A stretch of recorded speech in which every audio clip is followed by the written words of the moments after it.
샬롬, 말씀 읽어주는 김기웅 목사입니다. 오늘도 기대하는 마음과 사모하는 마음을 가지고 하나님의 말씀 함께 읽겠습니다. 사도행전 15장 12절부터 35절까지의 말씀입니다. 깊은 침묵이 흘렀다. 아무도 입을 열지 않았다. 그 침묵 가운데 바나바와 바울은 자신들의 사역을 통해 하나님께서 다른 민족들 가운데 행하신 기적과 이적을 사실대로 보고했다. 침묵은 더욱 깊어져 사람들의 숨소리까지 들릴 정도였다. 야고보가 침묵을 깼다. 친구 여러분, 들으십시오. 시므온이 우리에게 전해준 대로 하나님께서는 이방 민족들도 품으실 것을 처음부터 분명히 말씀하셨습니다. 이것은 예언자들의 말과 정확히 일치합니다. 이후에 내가 돌아와 다윗의 무너진 집을 다시 세울 것이다. 내가 모든 조각을 다시 맞추어 새 것처럼 보이게 할 것이다. 이방인들도 구하는 자를 찾게 되고 갈 곳을 얻게 되며 모든 이방 민족도 내가 하는 일을 알게 될 것이다. 하나님께서 이렇게 말씀하셨고 이제 그 말씀대로 행하고 계십니다. 이것은 느닷없이 일어난 일이 아닙니다. 그분은 처음부터 이렇게 하실 것을 알고 계셨습니다. 그러니 내 판단은 이렇습니다. 우리는 주께로 돌아오는 이방인들에게 불필요한 짐을 지우지 말아야겠습니다. 우리가 그들에게 편지를 써서 이렇게 말하는 것이 좋겠습니다. 우상과 관계된 활동에 관하여 관여하지 않도록 조심하고 성생활과 결혼의 도덕을 지키며 유대인 그리스도인들에게 거슬리는 음식, 이를테면 피 같은 것은 내놓지 마십시오. 이것은 모세가 전한 기본 지혜입니다. 이것은 우리가 안식일을 지켜 모일 때 지금까지 어느 도시에서나 수백 년 동안 전하고 지켜온 것입니다. 사도와 지도자와 모든 사람들이 거기에 동의했다. 그들은 교회에서 상당히 비중 있는 바사바라는 유다와 실라를 택하고 바울과 바나바와 함께 그들 편으로 다음에 편지를 안디옥에 보냈다. 여러분의 형제인 사도와 지도자들이 안디옥과 시리아와 길르기아에 있는 우리 형제들에게 편지합니다. 평안하십니까? 우리 교회의 몇몇 사람들이 여러분에게 가서 여러분을 혼란스럽고 당황스럽게 하는 말을 했다는 소식을 들었습니다. 알아두십시오. 우리는 그들에게 아무런 권한도 준 적이 없습니다. 그들은 우리가 보낸 사람이 아닙니다. 우리는 우리를 대표할 사람들을 뽑아서 우리의 귀한 형제인 바나바와 바울과 함께 여러분에게 보내기로 만장일치로 결의했습니다. 우리는 여러분이 신임할 만한 사람, 곧 유다와 실라를 뽑았습니다.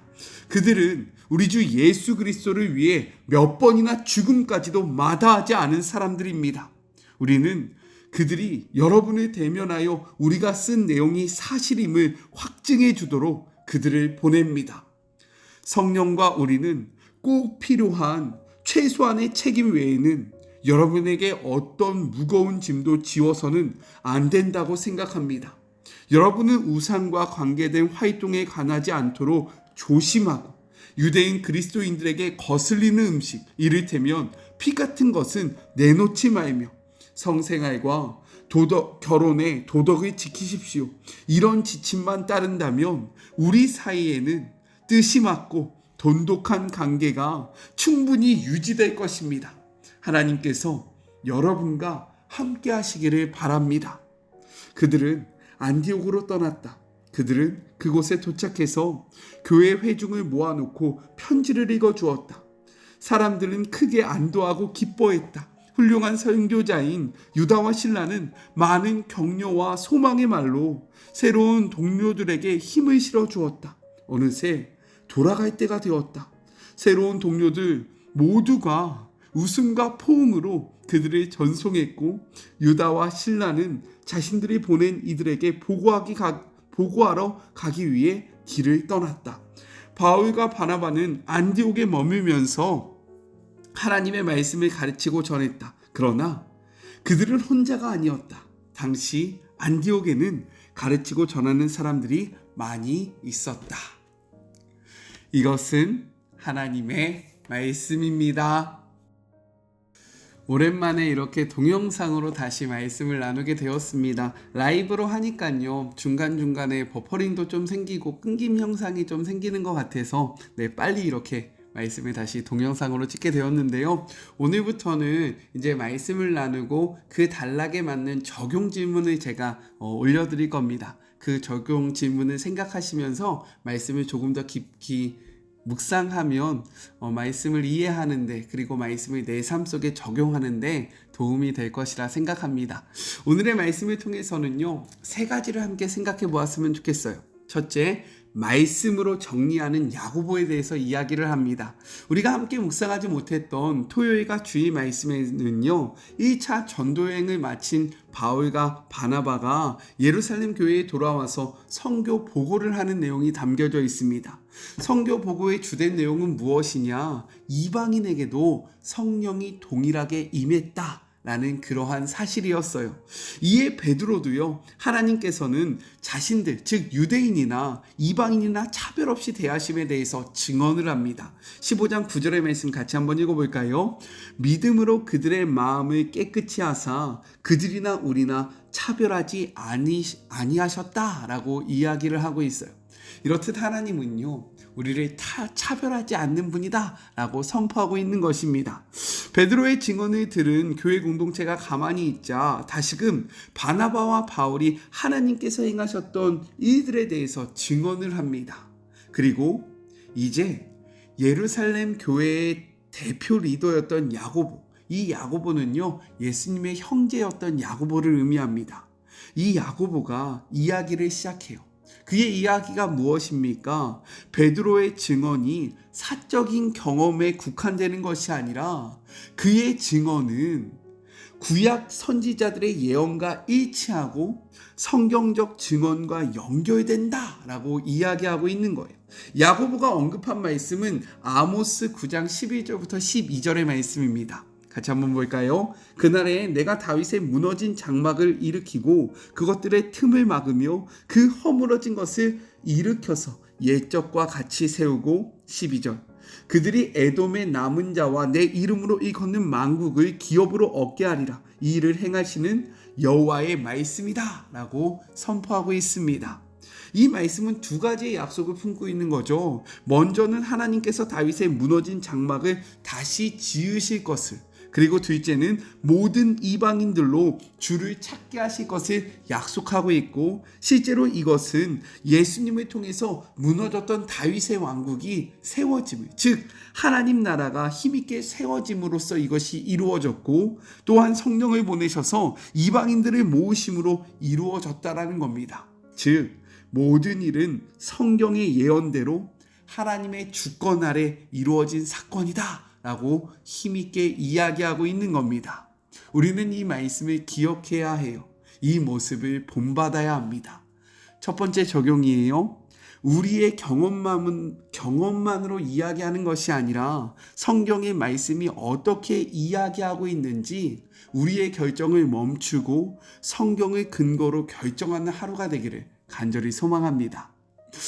둘째는요, 유대교회와 이방교회의 하나됨에 대해서 이야기를 하고 있어요.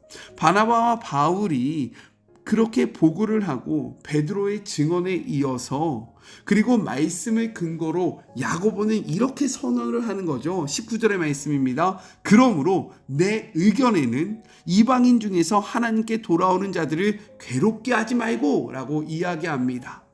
더 이상 할례와 율법으로 이방인들에게 무거운 짐을 지게 해서는 안 된다라고 이야기하고 있는 거예요. 이는요, 할례와 율법 준수를 강조했던 유대인들의 입장을 반대하고요, 이방인들의 입장에서 완벽하게 손을 들어준 사건이라는 겁니다. 유대인들아, 너희들이 틀렸다. 이방인들을 무겁게 하지 말자라고 이야기하고 있는 거죠. 그런데 그의 발언은 여기서 그쳐지지 않고요, 더 이어집니다. 20절이에요. 다만 우상의 더러운 것과 음행과 목매어 죽인 것과 피를 멀리하라고 편지하는 것이 옳다라고 이야기합니다. 지금 이 20절은요, 유대인들을 위한 이방인들이 삼가해야 하는 것들에 대해서 이야기를 하고 있다는 거예요. 왜냐하면 지금 이야기하는 것들은요, 유대인들의 삶에 깊게 밴 신앙의 양심의 문제와 연결되어 있기 때문입니다. 먼저 첫 번째, 우상의 더러운 것이란 신전의 제물들을 의미합니다. 즉 우상들에게 드렸던 그 제사 음식을 나타내고 있다는 거죠. 둘째, 음행은요, 신전에서 행했던 성행위를 나타내고 있고, 셋째, 목매어 죽인 것은 피를 빼내지 않고 먹는 그러한 짐승을 의미하고요. 네 번째, 피를 멀리하라는 것은 이방 신전에서 제사를 드릴 때에 먼저 제사장들이 그 피를 맛보는 행위를 뜻하고 있다는 겁니다. 이 네 가지 모두요, 이방인들에게는 매우 익숙한 신전 문화였지만 반대로 유대인들에게는요, 이러한 모습을 통해서 말씀 앞에 서는 것이 너무나도 힘들게 되고, 그러한 모습을 볼 때 이들의 신앙이 흔들리기 때문에 먼저 유대인들이 자신들의 그 할례와 그리고 율법으로 이방인들에게 무거운 짐을 지우지 않은 것처럼 이방인들도 이제는 자신들의 문화라고 이야기할 것이 아니라 이러한 문화 속에서 행해지는 것이 유대인들의 신앙을 넘어지게 하고 그들의 신앙을 흔들리게 한다면 너희도 이러한 것을 해서는 안 된다라고 이야기를 하는 겁니다. 이렇게 지금 야고보는요, 본질적인 것은 타협할 수 없지만 본질적인 것이 무엇입니까? 예수 그리스도를 통해서 구원이 온다라는 것, 예수님을 믿을 때에, 그의 이름을 시인할 때에 우리가 하나님의 자녀가 된다라는 이 복음의 핵심 진리는 절대로 무엇과도 타협할 수는 없지만 그 외에 서로를 위해서 비본질적인 부분은 양보할 수 있어야 한다. 다른 사람의 덕을 위해서, 다른 사람의 유익을 위해서 비본질적인 것에는 우리가 서로 타협하고 그리고 서로 양보하고 배려해야 한다라고 이야기를 하고 있는 겁니다. 이렇게 될 때 어떻게 한다라고 이야기합니까? 31절의 기록을 보니까 이렇게 됩니다. 읽고 그 위로의 말을 기뻐하였더라 라고 이야기하고 있어요. 서로가 비본질적인 문제 앞에서 자신의 그러한 의견을 주장하는 것이 아니라 상대방의 입장을 생각하고 배려할 때에 공동체의 기쁨이 가득하게 되었다라고 이야기하고 있는 겁니다. 그래서 두 번째 적용입니다.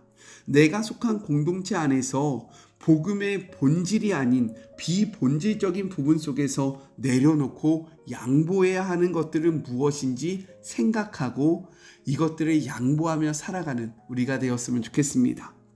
마지막 셋째예요. 질서에 순종하는 교회에 대해서 이야기를 하고 있습니다. 야고보가 이야기하잖아요. 무엇이라고 이야기했습니까? 19절에 이렇게 이야기합니다. 그러므로 내 의견에는, 이제요, 그 야고보가 교회를 대표해서 이러한 발언을 했다라는 거예요. 그러한 발언이 끝나니까 어떻게 됩니까? 22절 이렇게 이야기합니다. 이에 사도와 장로와 온 교회가 그 중에서 사람들을 택하여 바울과 바나바와 함께 안디옥으로 보내기를 결정하니 곧 형제 중에 인도자인 바사바라 하는 유다와 실라를 뽑았다라고 이야기합니다. 유다의 말을 듣고요, 그의 결정에 따라 움직였다라고 이야기하고 있는 거예요. 또한 야고보는 이방 교회에 편지를 보내면서 이렇게 분명히 이야기합니다. 24절 이렇게 기록되어 있어요. 들은즉 우리 가운데에서 어떤 사람들이 우리의 지시도 없이 나가서 말로 너희를 괴롭게 하고 마음을 혼란스럽게 한다 하기로. 이 말이 무엇입니까?